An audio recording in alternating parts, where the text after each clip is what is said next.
Hello there, Sir from 17 once again. This is my Uncharted 3 brutal difficulty walkthrough. Here are some fantastic footage of the game doing everything it wants except for what I want it to do on the platforming, and I've just edited a death into gameplay there, guys, so just bear with me. This is chapter 11. It's called As Above, So Below. There's going to be a lot of transitions here because it's a very stupid puzzle. You cannot do the solution to this until you've touched this wall. It is literally a roadblock from progress unless you touch this wall. But go touch that wall, come up to the crescent moon or whatever you want to call it, and then raise your map to those pillars there. Nathan will do the rest of the work. Both Sully and Elena will go and put their hands in these contraptions, and then you'll pull this one, and it'll lead you towards the rest of this level. This sequence is, to me, if you know what the answer is, it should be dynamic enough to let it work without having to go and touch the arbitrary wall to trigger the next section. To me, that game design is poor, and I'm hoping when we move forward with gaming, that's one of the things we'll move towards, because there's a lot of games that allow you to do that, and I respect them for it. Because it's just cool. If you know where the thing you have to find is, you shouldn't have to go through the 9 stages of inquiry to get there. It's just silly. This is another beautiful looking zone as well that doesn't have any combat in it, which is a bit of a shame. I think the pacing on this game is one of the more interesting ones of the Uncharted. There's definitely a nice peak and valley system to it. I really appreciated on Uncharted 1 though just how much combat there was. Which is kind of funny because normally I would have criticised, you know, the lack of diversity and the way that certain fights lingered on and lasted too long. A little bit like on chapter 22, or 22? Chapter 20? Whatever the monastery chapter is in the second Uncharted game. That is an example of a level that goes on for far too long with fights that are just far too long. Uncharted 1 never felt like that for me. Uncharted 1 just felt like really, really good lengths of combat, just back to back to back to back with very little in between. Occasionally some platforming, occasionally a light puzzle, but for the most, you were fighting. And I've grown to really appreciate the fighting in these games as much as I don't think the shooting is as good as it could be. It's still fun. This is the solution to the answer right here, guys. The solution to the answer, sorry? The solution to the puzzle. It's showing you that one goes left and the other goes right, and you need to pick up this cog here. Once you have all the pieces that need to go on the wall, you have to alternate between cross, dots, cross, dots, cross, and it's pretty simple. What I'm going to do is I'm going to carry this towards the puzzle. Don't copy what I'm putting on the wall. I was just putting them there for reference before I figured it out, and then I'm going to edit to the solution so you don't see me rearranging them, and all you can do is imitate what is working to get the same result. So this is me just sticking them on the wall for frame of reference, and then I alternated them accordingly. But I really appreciated that in the first game, and I didn't think I would. I thought that the combat would outstay its welcome. I thought that it would feel exhaustative, that there wouldn't be enough peaks and flows and downtime, but I think it did it really, really well. And that's one of the reasons why Uncharted 3 is probably the most difficult brutal campaign, or one of the reasons anyway, because there's a lot more combat in it, and like this game, I don't think this game really gets going difficulty-wise until Chapter 12. Chapter 12 is where the game says, okay dude, it's time to prove you have the right to be here. And then it kicks your ass. This is the solution. Dot, square, dot, square, dot, square. Why does it square? It's a cross or a plus sign. You get what I mean. Just imitate what I've put there, guys. That opens up this little thing, and then we can all get on with our lives. I really like what they did in Uncharted 4 with the combat scenario, but I would like to tweak that a little bit because I thought it was way too jarring when it wouldn't let you participate in the quick time events and the cutscenes. I think there should have been an option to just skip them if you wanted to, or select that mode with them intact, because I think that they really added to those scenes, and when it stops harshly and gives you that pop-up, it always felt really anticlimactic. But this is the second of the puzzles. Pick up this awesome looking projection tool, come over to the right of this room, and then stick it so that the shadow looks like this. It'll then stab the chest of this dude, and then that's the end of the puzzle. It's going to open up some stairways, and we can move onwards. This is another really simple level, and then there's a tricky fight at the end. But don't worry about the fight, guys. I've got a super aggressive strategy that works. They give you a shotgun with like 20 plus shells. You want to use it. The shotguns are really, really good in these games. They're just tricky to use because you have to be in range of death to use them effectively. But that's one of the things that I wasn't really afraid of in this game, and it really empowers you. It empowered me on the first game too. Uncharted 1 has these moments that have been incredibly legendary to the players. Areas that I know about and I'd never even played the game, and now I've beat the game twice. I can honestly say I never got stuck in the areas that these people had troubles with. Like, if I'd have played that game, I don't think I would have ever remembered the rooms that these people talk about, because I didn't have a problem there. And I don't think it's because it's not a difficult room. I just think it's the case of, at this point, we're masters at Uncharted if you think about it. And I know that sounds kind of arrogant, doesn't it? But it's true.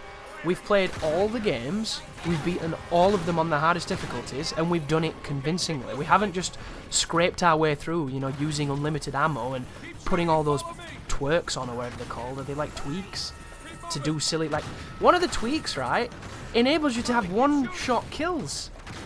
How crazy is that? One-shot kills.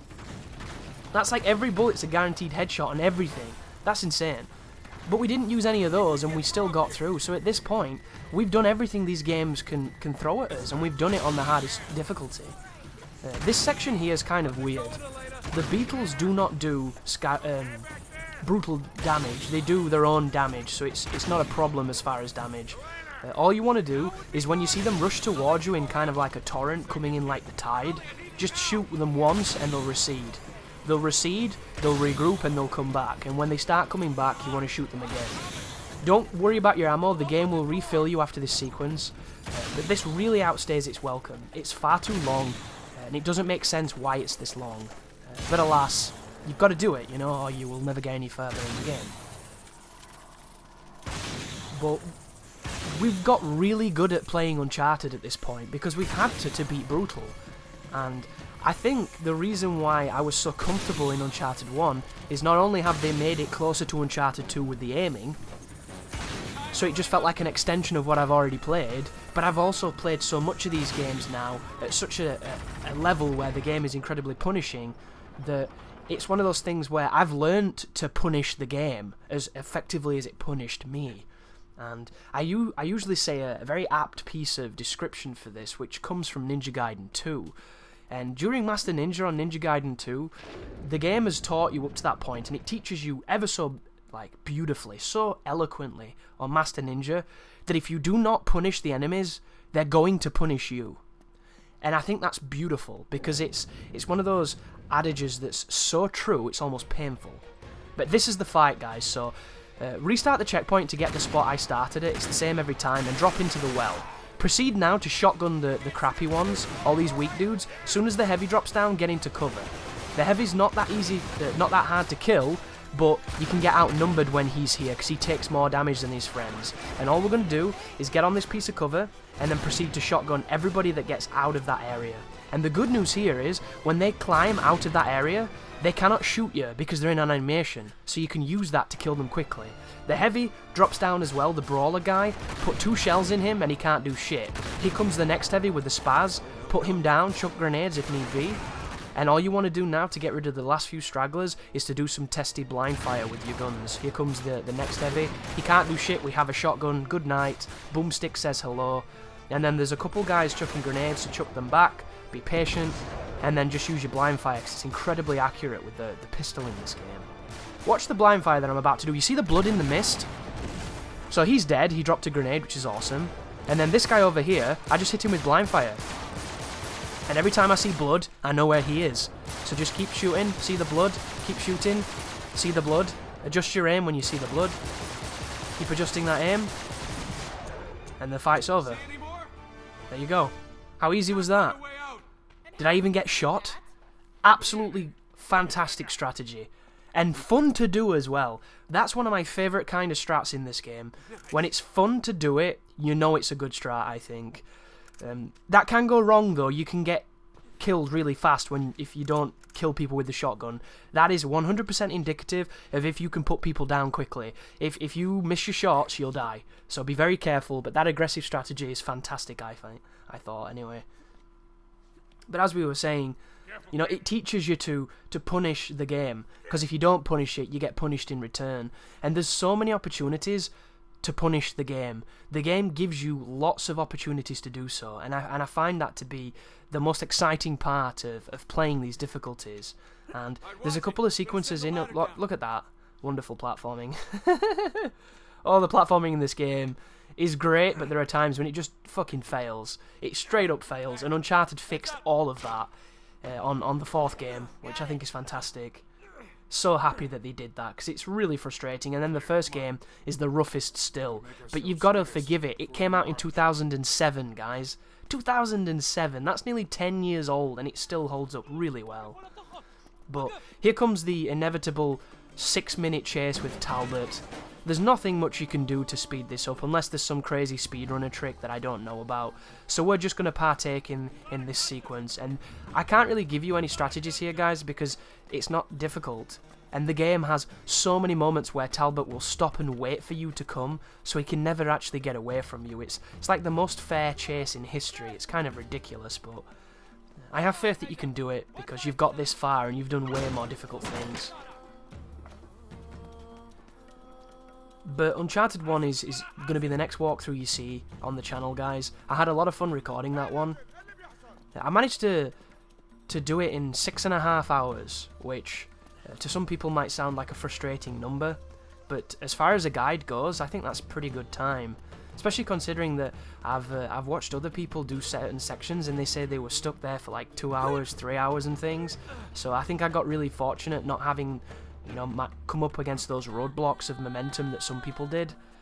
And everybody's sections that they struggle with are different. It's one of those strange things where some of the fights that I'm going to have trouble with on this game and on the 1st game are going to be fights that you did easily. You know, it's that wonderful coalescence of randomness where I'll do something that you thought was impossible and you'll do something that I thought was impossible. And it's an interesting trade-off. I just wish that this sequence was quicker. Look at it, I could grab him, kick his ankles or something, throw a shoe, do something, Drake. Rap at him, anything. But no, it wants you to do this fancy chase, which is great the first time, you know. It's one of those things with Uncharted, great the first time. That should be on the epitaph of Naughty Dogs, great the first time.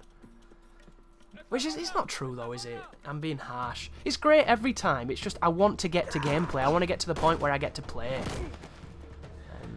That's my problem. I'm very impatient when I'm recording walkthroughs. I want to get immediately to the bit where it's hard. I want to get to the bit what you need, you know? You don't need this. This is just superfluous at this point. It's just a nice little add-on. I could have probably trimmed this out, because it's like an extended cutscene. But I have issue removing too much from walkthroughs, even though I remove a lot of things without even caring about them, but other things not so much. And I suppose this must be one of them. But if you could win this at any point, I'd respect it so much more. Just because I look like this, if you could just jump up there and tackle him, boom, son, put him down. That'd be so good.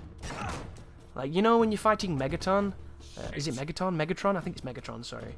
On Transformers Devastation, and he's driving to get to the fight area, and you can beat him up and kill him before he gets there. That should have ended that section. But on that game, he just drives in front of you after he regenerates, and then you fight him anyway. It would be nice if you could do something like that, but amended a little bit here. That would be cool. So I wonder what Uncharted's future is at this point. A Thief's End is pretty definitive, isn't it? It means that they're done. There's that Golden Abyss game on the PSP, which I'd like to play. If it's PSP and not PS Vita, I think it might be Vita, actually. I'll emulate it and I'll try that game, because that could be fun. I don't know if it's any good, like. But I wonder what they'll do next, because people think it's inevitable that we'll get a Last of Us sequel, which I'm excited for, because I love The Last of Us. I don't want them to do it out of habit rather than passion. It has to have a good story. It has to do things differently and new and better. And, you know, it has to have a point. Even though as much as I would love it, I would like it more if I didn't see it. Unless they've definitely got something that's worth making. And yes, guys, that was some glorious platforming by me on that last section. It's really difficult to link that kind of footage up because the game just puts you where you weren't. So I was tempted to keep the full fall in, but I thought I'd give you enough fall to show that I definitely did not hit the target. And it's funny too, I died more on Uncharted 1 on some of the platforming than I did on some of the combat. Like, how the hell do I die more times to climbing one section than I do in the water room, which is a legendary room that tons of people have quit on and hated and, like, had nightmares over, call it hell and things. It doesn't make sense. I guess it just speaks volumes about me as a person. But we get to do some fighting now, and it's actually pretty cool. However, Talbot is really good at countering, so you've got to be on the ball to hit those triangles and those circles. That's a circle one when he grabs you. Any other animation is triangle, but for the most, hit him with squares. As soon as he stops you, triangle, triangle. I think this has to happen. It's yeah, it's one of those sequences where he gets to drown you for a bit. I've never understood why you don't, like, hook your leg up there and kick them in the balls. I would not gladly take drowning. Not a fun... Oh my god, that's a bad one. Jesus, he's dead. There's no way he's getting up after that. He just hit his head against it. Oof. Thank you for watching. You take care now.